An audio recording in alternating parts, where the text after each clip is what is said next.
Atomschutzanzug in einem verlassenen Bunker gefunden. Los geht's. Dabei. Zugriff. Der Bunker war auf jeden Fall für die höchsten Politiker und Regierungsangehörige der Stadt. Förster, alles okay? Oh, geiler Abstieg. Tief im Wald, irgendwo im Nirgendwo, fanden wir eine streng geheime, verlassene Bunkeranlage. Dieser Bunker war etwas ganz Besonderes, denn er unterscheidet sich komplett zu den herkömmlichen Bunkern in Deutschland. Der Bunker wäre im Ernstfall noch funktionsfähig. Die komplette Telekommunikationstechnik wurde zurückgelassen und der Strom war ebenfalls noch vorhanden. Neben mehreren Schlafräumen fanden wir außerdem ein Klassenzimmer und einen Besprechungsraum. So eine Anlage haben wir vorher definitiv noch nie zu Gesicht bekommen. Doch plötzlich lief es uns eiskalt den Rücken herunter, als auf einmal fremde Stimmen durch die alten und gruseligen Gänge tönten. Kommt da einer? Das Licht. Hallo! Wer war das? Hallo!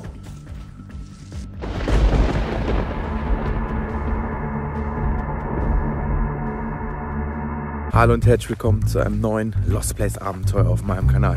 Wir sind wieder für euch unterwegs, befinden uns aktuell irgendwo im Wald in Ungarn, Leute. Im tiefsten Winter, es ist extrem kalt. Ich habe die Winterjacke im Auto gelassen, weil wir jetzt in einen längst vergessenen Atomschutzbunker hineingehen werden. Und das Besondere ist, in dem Atomschutzbunker soll tatsächlich noch so ein alter Atomschutzanzug herumliegen in der Farbe grün. Der kostet wohl zwischen 3.000 und 4.000 Euro, wurde komplett zurückgelassen. Extrem krass diese Anlage auf jeden Fall. Wir gehen jetzt hier durch den Wald, suchen den Eingang. Wenn ihr Bock drauf habt, bleibt gerne dran. Viel Spaß damit.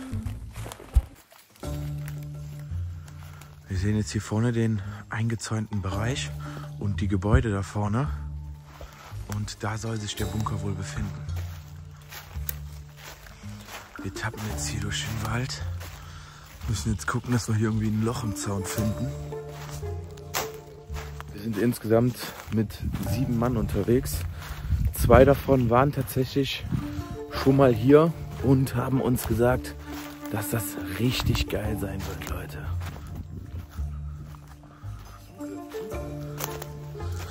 Zugriff.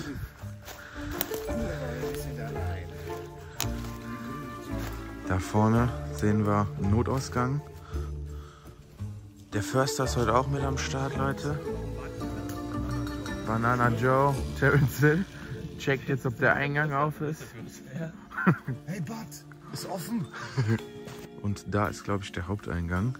Da geht's jetzt hinab in die Unterwelt. Der russische Bruder ist auch mit am Start. Dabei, los geht's. Zugriff. Zugriff. Ja, das noch ein bisschen.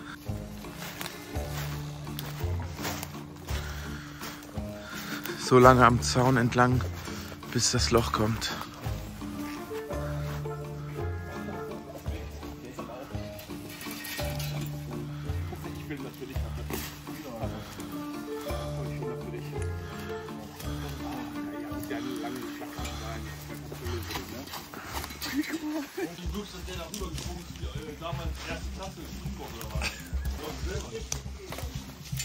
Jetzt geht's ab in den Bunker. Da haben wir überall schon extrem krasse und verlassene Gebäude. Da oben alles voller Gitter.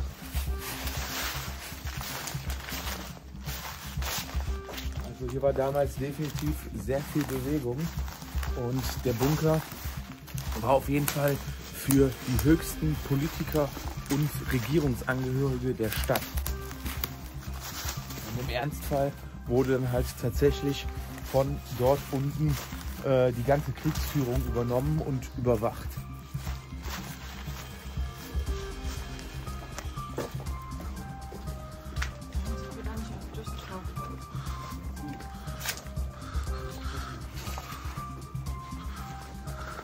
So, hier haben wir die Lüftungsschächte und Notausgänge.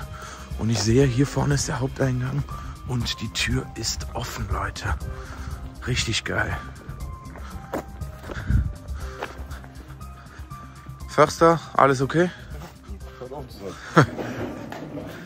Oh, geiler Abstieg. Erstes Mal, dass wir die Wände in grün sehen. Bei so einem Bunker. Hammer. Richtig schöner Eingang.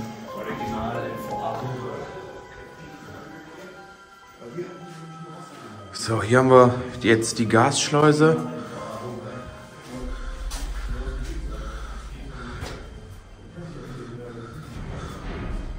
Hier geht's direkt in den Bunker hinein. Ich würde sagen, wir fangen mal hier auf der linken Seite an. Hier haben wir den Dieselmotor. Das Herzstück des Bunkers. Ohne diesen läuft hier gar nichts. Dann haben wir hier die Filter. Da oben in grün sehen wir sie. Hier rechts blättert die komplette Wandtapete schon ab. Und hier gegenüber müssten die Batterien sein. Die sind nicht mehr vorhanden, aber hier unten oder da drauf waren die ganzen Batterien des Bunkers. Und hier geht es weiter hinein. Hier links müsste eine Dusche sein, genau. Damit musste man sich dann quasi früher abspritzen, bevor man überhaupt in den Bunker hineinkam, um keine Schadstoffe etc. Kontamination mit in den Bunker zu nehmen. Hier konnte man warten. Hier haben wir so eine kleine Sitzbank. Und jetzt befinden wir uns im riesigen Bauwerk, Leute. Guckt euch das an. Und da hinten auf der rechten Seite, da haben wir schon den Atomschutzanzug. WC, Damen und Herren auf der rechten Seite. Und hier im WC steht dann noch so eine kleine Lüftungsanlage. Da oben befindet sich der Filter. Und hier haben wir dann die entsprechende Toilette dazu. Da vorne befindet sich der liebe, gute alte Random Life, heute auch mit am Start. Guten Morgen. Dreht gerade auch sein Video hier. Und was sagst du?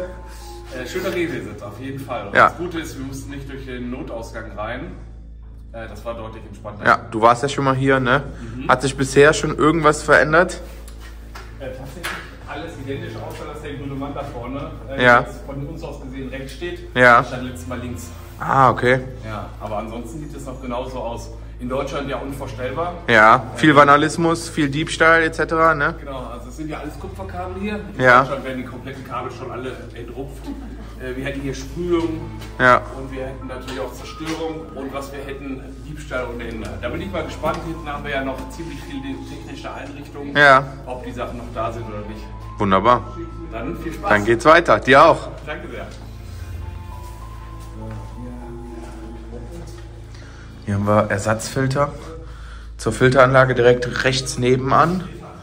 Hier ist dann noch ein bisschen Technik. Kommunikationstechnik. Überall. Hier war wahrscheinlich auch mal irgendein Kasten, der jetzt mittlerweile fehlt. Aber das sieht schon echt krass aus. So schnell weitergegeben. So, dann gehen wir jetzt erstmal weiter. Rechts in dem Raum war bis gerade noch besetzt. Hier haben wir uralte Technik, Leute. Guckt euch das mal an. Alte Server, alte Technik für die Telekommunikation, um das Ganze im Kriegsfall aufrechtzuerhalten. Aber hier wurde tatsächlich schon ein bisschen rausgerupft und ich sehe, dass die Lampe hier funktioniert, Leute. Das heißt, der komplette Bunker wird wahrscheinlich noch Strom haben. Das ist ja unglaublich. Da haben wir hier noch so ein rotes Headset. Der Raum war bis gerade besetzt und wir sehen, überall ist Licht. Der liebe Adrian, aka AP Hungry, hat sich hier schon gemütlich gemacht im Telekommunikationsraum. Der Wahnsinn.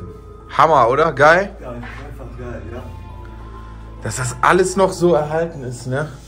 Mega. Das wünschen wir uns in Deutschland, ne? Definitiv. Ja, hier klingelt es überall. Und guck mal hier, Leute, der Stuhl ist auf Schienen festgemacht. Das heißt, man konnte nur vor und zurück, nicht nach links und rechts mit dem Stuhl. Bombensicher. Definitiv.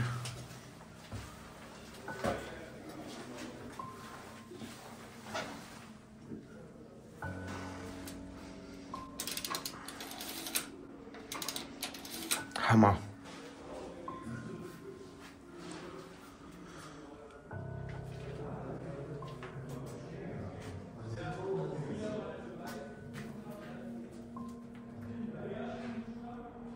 Richtig krass, Leute.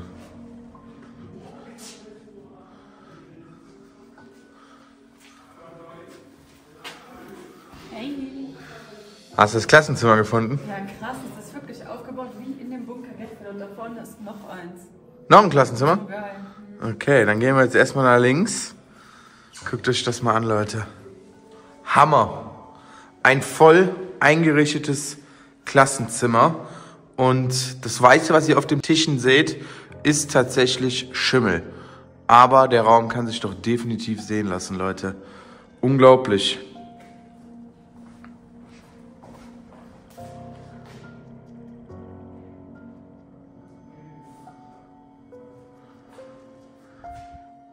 Und hier liegen sogar noch Gummistiefel, die wahrscheinlich zum Inventar des Bunkers hier gehören. Richtig krass.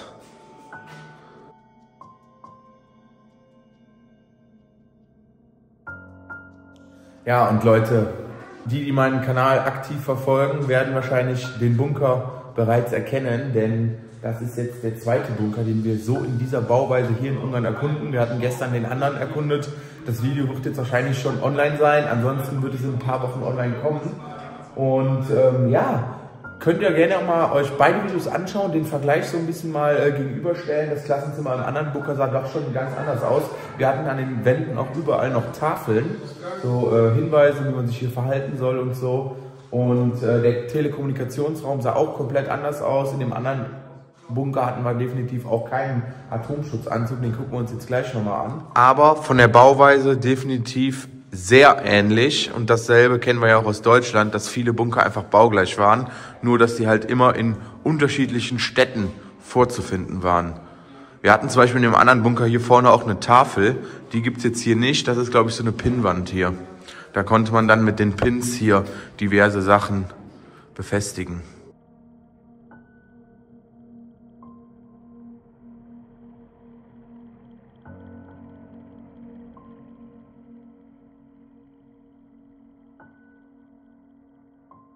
Dann hier diese alten Telefone. Das sieht auch mega krass aus, Leute.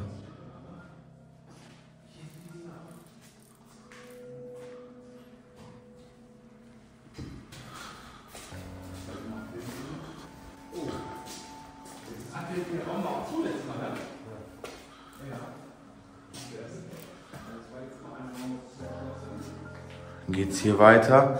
Dann konnte man den Raum hier bewachen durch diese Scheibe hier, und hier haben wir noch sehr viel Telekommunikationstechnik. Und dann konnte man hier schön durch die Scheibe gucken und das komplette Klassenzimmer von hier dann begutachten. So, zeigst uns jetzt gleich mal das andere Klassenzimmer, Johanna? Sollen wir direkt weiter durchgehen? Ja, wir gehen jetzt mal nach links. In dem Raum geradeaus war ich schon.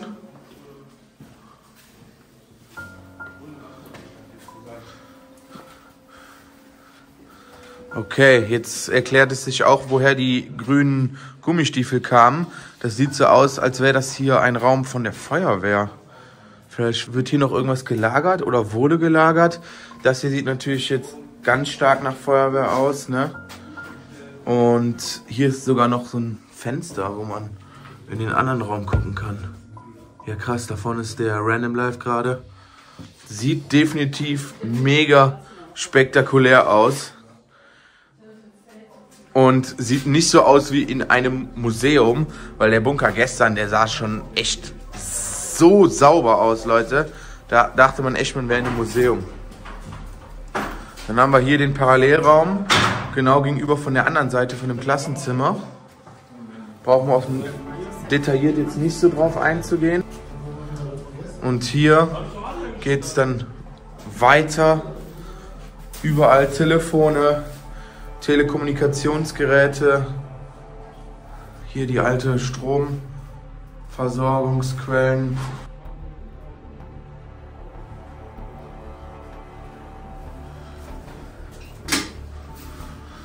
Hier sind auch noch alte Kabel und sowas.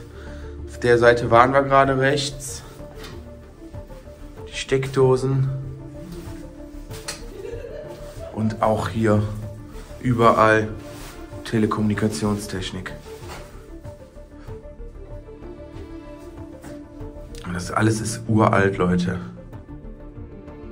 Ihr könnt ja gerne mal in die Kommentare schreiben, was schätzt ihr, wie lange war dieser Bunker im Einsatz? Es handelt sich hier um einen Bunker aus dem Kalten Krieg.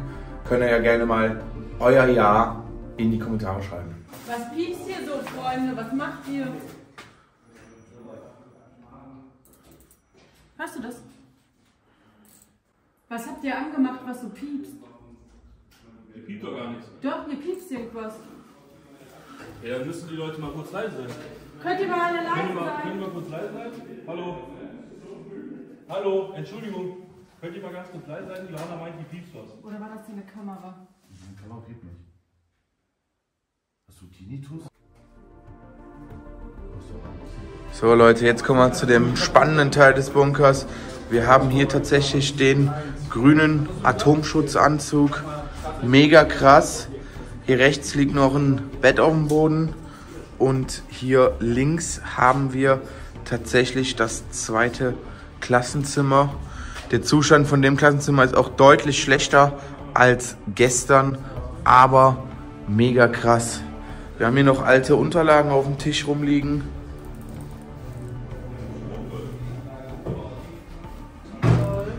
Und da sind Schlafzimmer, oder? Ja. Boah, hier riecht es sehr streng. Hier konnten 2 Leute schlafen. Alte Telefonanlagen. Und hier sind tatsächlich noch alte Klamotten im Schrank. So, und ich sehe da hinten sogar noch so eine Medic-Box. Hier haben wir das Telefon. Hier rechts ist die Medic-Box.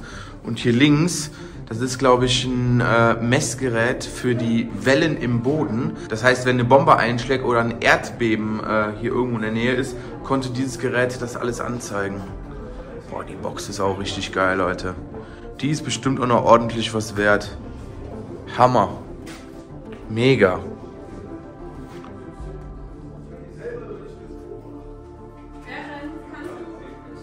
Boah. Haben wir hier auch wieder 2 Betten drin. Und die Schriftzüge auf der Türe.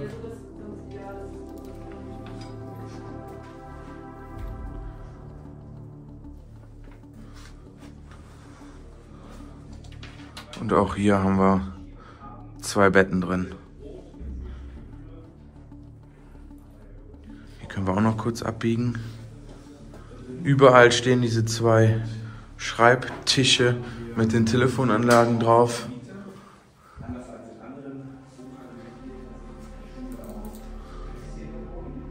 So, dann würde ich jetzt sagen, schauen wir uns den Anzug mal an, Leute. Hier liegen tatsächlich schon noch 2 Watthosen im Bunker. Damit machen wir auch die eine oder andere Bunkererkundung, wenn wir durch Wasser gehen. Die wurden auch komplett hier zurückgelassen.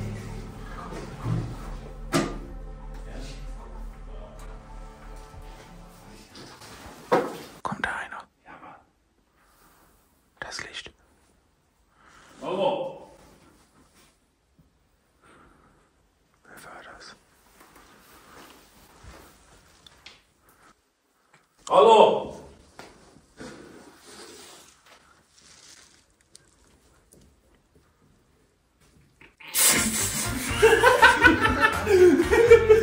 Hallo. Junge, bist du behindert? Bist du behindert? Was sagst du? Sag Ja, bist Ich konnte nicht mehr, Alter. Erst mal vom Lüften echt gut. Ja, war schon gut. Boah, Alter, ich konnte nicht mehr. Ich war schon so innerlich am Junge. Ja, ne? Was hier? Und Die diese, Hand wieder drauf und draußen geben. und diese schlechte Stimme. Hallo. Hallo. Guckt euch das an, Leute. Wie apokalyptisch sieht das bitte aus?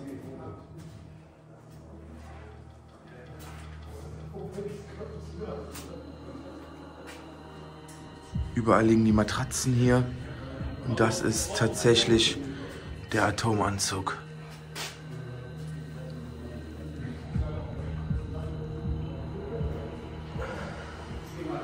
Unfassbar.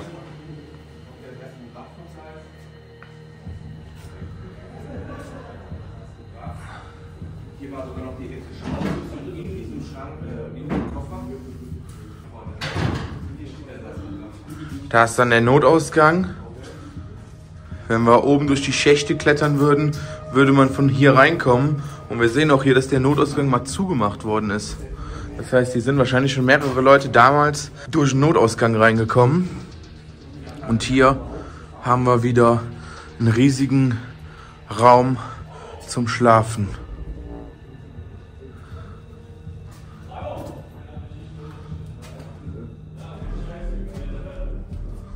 Hier haben wir bunte Stifte, warum auch immer. Sind bestimmt aus dem Klassenzimmer gewesen. Hier unten ist noch eine Krankenliege und darüber das Bett.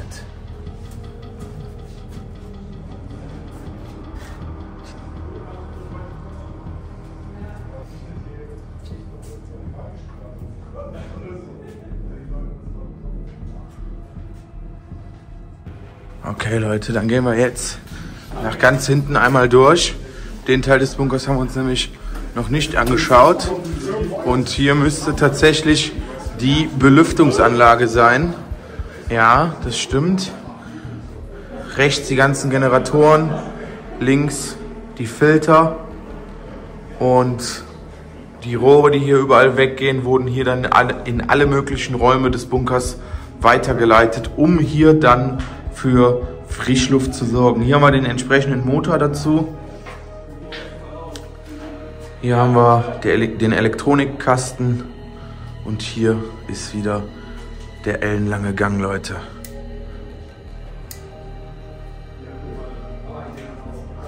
Dann haben wir hier wahrscheinlich so ein paar Versorgungsräume noch. Oder auch Schlafräume.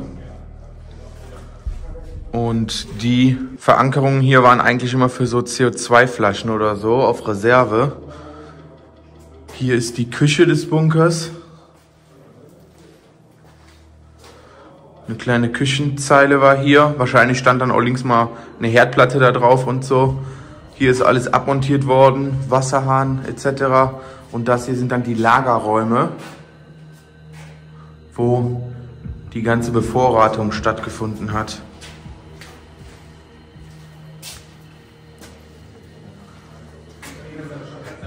Hier haben wir dann die Wasserpumpe, beziehungsweise die ganze Technik für die Wasserversorgung.